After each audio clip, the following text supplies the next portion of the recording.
자, 오늘 이제 한상혁 과장님의 또 우리 송파동 블로그리가 아주 장을 꿰뚫어보는 그런 통찰력이 있으잖아요. 종목도 얘기하는 거 보면 뭐 자신있게 얘기하면서 잘 봐요. 오늘은 이제 이슈를 얘기할 텐데요. 처음에 이슈가 메타버스를 아시나요? 그러는데, 메타버스는 뭐, 저도 처음 들어보는데, 이런 걸 잘 알아야 되는데, 주식시장에서 잘 처음 듣는 거, 그죠? 이런 생소한 개념이죠. 네, 그러니까 좀, 새로운 개념? 메타버스는 우리가 이제 관광버스 하나 대절하려고 하고 있는데, 우리 네. 돈 벌어가지고, 우리 이 채팅방에 있는 분들이랑 한국증권TV에서 이제, 몰디브 한번 가려고요. 네. 모히또에 가서 몰디브 한 잔 마시려고 돈 벌어서 몰디브 가자 그랬는데, 관광버스는 하는데, 메타버스는 모르겠는데, 메타버스는 뭡니까?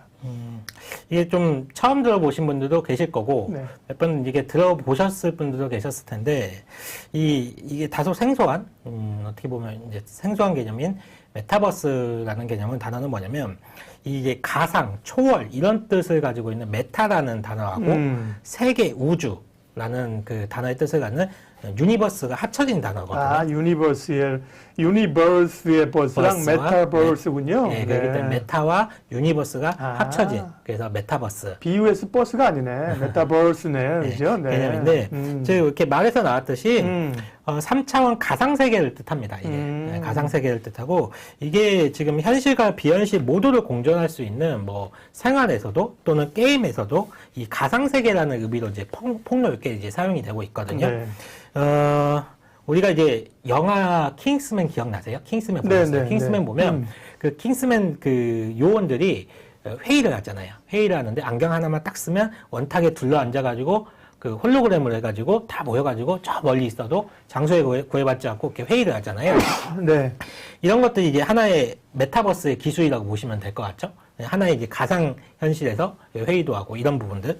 그리고 제가 이제 준비한 그림 하나 보시면 우리 이 패밀리들의 수준이 대단해요. 메타버스 제가 뭔 버스냐 그랬더니 가상세계, 네이버 뭐 팍팍 공부하고 계신 분들이 뭐 팍팍 나오고. 그러니까 벌써 많은 공부를 하고 계시는 분들이 있어요. 그러니까 이렇게 앞서가시는 분들이 계십니다. 좋아요. 이 사진은 뭡니까? 이게 지난 2018년에 개봉했던 스티븐 스필버그 감독의 레디 플레이 원이라는 영화거든요. 영화인데 이 메타버스 기술이 고도화된 2045년을 그려낸 영화입니다. 그래서 설 연휴에 만약에 기회가 되신다라고 하면 한번 보시길 바라겠어요. 이게 그러면 메타버스가 어떤 개념이라는 게 바로 잘 아실 수가 있는데 네. 이 진짜 세계하고 가상현실에서 벌어지는 일을 이게 다룬 영화입니다. 그래서 거기서 보면 가상세계에서는 완전히 다른 내가 또 다른 삶을 살아가요. 직업도 다르고요. 직업도 다른 직업을 가질 수가 있고 다른 성격으로 이렇게 활동도 할 수 있고 심지어는 배우자도 다릅니다. 거기서 가상세계에서 결혼을 하는데 또 다른 가상세계 인물과 결혼을 하기 때문에 지금의 현실 세계의 배우자와 다른 배우자를 선택을 해서 생활을 하는 거예요. 보신 분들이 꽤 있는데요. 그 포인트 때문에 보신 거 아니야? 농담입니다. 네. 예. 그래서 아무튼 이제 우리는 이 메타버스라는 단어하고 조금 익숙해질 필요가 있어요. 왜냐면 이게 그 엔비디아의 최고 경영자인 젠슨 황이 지난번에 자사의 그 기술 컨퍼런스에서 이런 말을 했거든요. 메타버스의 시대가 오고 있다. 라는 얘기를 할 정도로. 그전에도 우리 뭐 가상현실, 증강현실 뭐 이런 얘기는 했잖아요. 그런 시대가 앞당겨지고 있는 거죠. 마찬가지로, 요즘은 이제 부캐가 또 유행이잖아요. 부캐. 부캐. 예. 부캐릭터. 부캐릭터. 예. 예. 그러니까, 유재석 같은 경우가 그 트로트 가수 유산슬 또 활동도 하고 자기의 본연의 캐릭터 말고 부캐릭터를 만들어서 활동을 하잖아요. 서브 캐릭터라는 얘기죠. 그렇죠. 저 역시도 직업은 유한타증권 증권사 직원이지만 송파도 블로그라는 부캐릭터가 있잖아요. 그래서 이 부캐릭터가 지금 유행인데 이 가상현실에서는 이런 부캐릭터들을 생성이 되면서 많은 영역의 활동을 좀 할 수가 있을 것 같아요.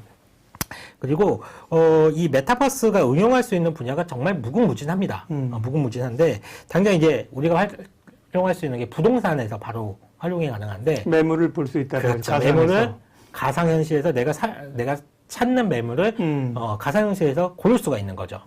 그래서 바로 이제 부동산 시장에서도 활용이 가능하고 이 메타버스 기술을 활용을 한다라고 하면 본인의 집에서 수천 킬로미터 떨어진 뭐 에펠탑이라든지 이런 것도 관광이 가능한 거예요. 랜선 여행 이런 거 가능하겠네. 그렇죠. 네.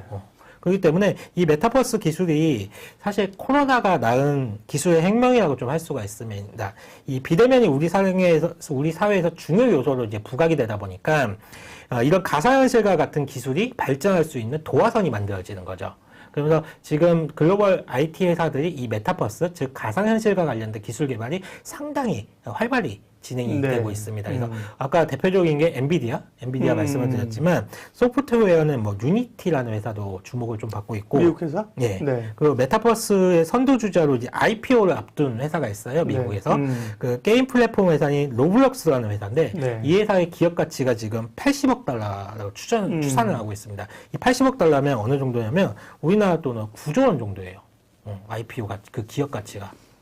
지금 매출도 거의 없고 하지만 이 메타버스 기술 하나로 기업 가치가 9조 정도로 지금 평가를 받고 있거든요. 그렇기 때문에 상당히 글로벌 쪽에서는 주목을 받고 있는 기술이다라고 보시면 될 것 같고, 이쯤에 된다라고 하면 국내에서도 이 메타버스와 관련된 종목이 좀 궁금하실 수 있는데, 사실 국내에서는 이 메타버스와 직접적인 관계가 있는 회사들이 많이 없어요. 예. 딱 한 회사가 있습니다. 바로 네이버가 메타버스와 직접적인 관계가 있거든요. 뭐예요? 네이버가 관련해서? 네이버 자회사 중에 네이버 Z라는 회사가 있는데 네. 이 네이버 Z의 또 자회사, 그러니까 네이버로서는 손자회사죠. 손자회사가 이 증강현실 아바타 서비스인 제페토라는 서비스를 운영 중에 있습니다. 들어본 거 같네, 제페토는. 네. 네. 제페토 같은 경우에는 최근에 조금 화제가 됐던 게 빅히트라든지 YG 엔터, 이 JYP 엔터 등 이 엔터테인먼트 사업을 영위하는 그런 회사들이 이 제페토와 같이 제페토라는 회사한테 그 제3자 배정으로 해서 유상증자에 참여를 했죠. 이게 엔터테인먼트 사업에서는 이런 가상현실에 대한 그 사업에 상당히 주목을 하고 있는데 요즘은 더하지 대면 공연을 못 하니까. 그러니까요. 그렇죠. 네. 비대면 대면 공연을 공연이니까. 못하니까 비대면인 콘서트에 대해서 사실 비대면 콘서트가 그러니까 실제 현장에 가 있는 것처럼 네. 느껴질 수 있는 부분이 많이 있기 때문에 이런 엔터테인먼트 가수를 제작하고 가수 기획사들이 상당히 이런 부분에 네. 관심이 많이 있습니다. 그리고 이미 이 네이버의 손자회사에서 운영하고 있는 이 제페토라는 서비스에 그 블랙핑크, 뭐 방탄소년단 이런 소속 가수의 3D 아바타들이 지금 만들어서 활동 중에 있고요. 이런 부분들은 엔터테인먼트 회사들한테는 새로운 수입원으로 좀 만들어질 수가 있기 때문에 상당히 좀 기회 요인이 많이 될 것 같아요. 우리가 엔터 기업들을 생각을 한다라고 하면 엔터 기업들이 대부분 수입원이라고 하면 음반 판매가 첫 번째 수입이 있을 거고 네. 콘서트 같은 거 기획해가지고 하는 게 두 번째 수입원이었는데 이거는 이제 그다음에 완전히 또 새로운 수입원이 생기는 어. 거예요. 가상현실에서 나타나는 가수를 아바타로 만들어서 팬들과 소통시키면서 거기서 나타나는 수입원은 전에 없었던 완전 새로운 수입원이거든요. 그렇기 때문에 이렇게 새로운 수입원이 생긴다는 거는 그 산업의 밸류에이션 할증 요인이 되기 때문에 아마 머지않는 시기에 엔터테인먼트 밸류에이션이 이런 가상현실과 같은 부분들이 주목을 받으면서 전부 다 좀 리레이팅이 되지 않을까 좀 생각하고 있고, 저는 이제 좀 개인적으로 오늘 좀 보면서 SM이 좀 눈에 들어오더라고요. SM이요? 네. SM 같은 경우에는 작년에 사실 주가가 거의 오르지 못했어요. 올라온 게 없거든요. 엔터주 중에서도 좀 소외받았죠. 네, 소외를 많이 받았는데. 게다가 뭐 주말에는 또 뭐 세금 추징 얘기까지 있었고. 맞아요. 네. 지난주에 이제 세금 추징 얘기도 예, 있었고. 예. 그러면서 오프라인 콘서트가 뭐 작년에 뭐 전무했을 거고, 네. SM 같은 경우에는 주요 자회사들이 좀 적자폭이 좀 컸기 때문에, 다른 엔터테인먼트 회사들, 기획사들에 대비해서는 주가가 전혀 오른 게 없었거든요. 네. 근데 SM 같은 경우에도 K-팝 팬 커뮤니케이션, 그러니까 팬 커뮤니티 플랫폼 서비스를 사업을 영위를 하고 있습니다. 그래서 이 사업에서 지난 3분기에 흑자 전환에 좀 성공하면서 매달 10억씩 지금 수익을 내고 있거든요. 네. 매달 10억씩 수익을 내고 있다는 거는 1년이면 120억의 수익을 내고 있다는 그렇죠. 거잖아요. 이거는 완전히 새로운 플랫폼 비즈니스이기 때문에 글쎄요, 한 120억 정도의 밸류에이션 몇 배를 주면 적당할까요? 뭐 한 20배, 30배 주면 적당할까요? 아무래도 고밸류를 받을 수 있으니까. 그럼 120억을 번다, 거기에 한 30배를 밸류에이션을 준다 그러면 3,600억이라는 그 밸류에이션이 나오거든요. 지금 아마 SM 주가 수준이 한 시가총액이 한 7천억 정도 될 거예요. 그러면 이렇게 새로운 팬 커뮤니티 플랫폼을 가지고 절반의 시가총액이 설명이 된다라고 하면 글쎄요, 뭐 지금부터는 좀 SM도 한번 눈여겨봐도 되지 않을까라고 해서 메타버스와 네. 관련해서 네이버는 직접적인 사업을 하는 거고 이 메타버스라는 가상현실을 이용을 해가지고 활용할 수 있는 회사들은 엔터테인먼트 회사들이 이 기술을 상당 부분 활용할 거고 새로운 수입원이 창출이 될 건데 SM 주가가 상대적으로 많이 못 올랐기 때문에 SM 다시 한번 볼 필요가 있다라고 좀 말씀을 좀 드려보도록 할게요. 송파동 블로그리 유한타증권 한상혁 과장님과 함께하고 있습니다. 오늘 세 가지 이야기를 해 주실 건데요. 예. 귀를 쫑긋하고 굉장히 오늘 연휴 앞두고 오신 분들에게 중요한 이야기 선물을 주신다고 했습니다. 메타버스 얘기하셨는데 이게 그 핵심적인 선물은 아닌 것 같아요. 이거는 약간 맛배기인 것 같고, 그죠? 지금 핵심 얘기 안 하셨죠?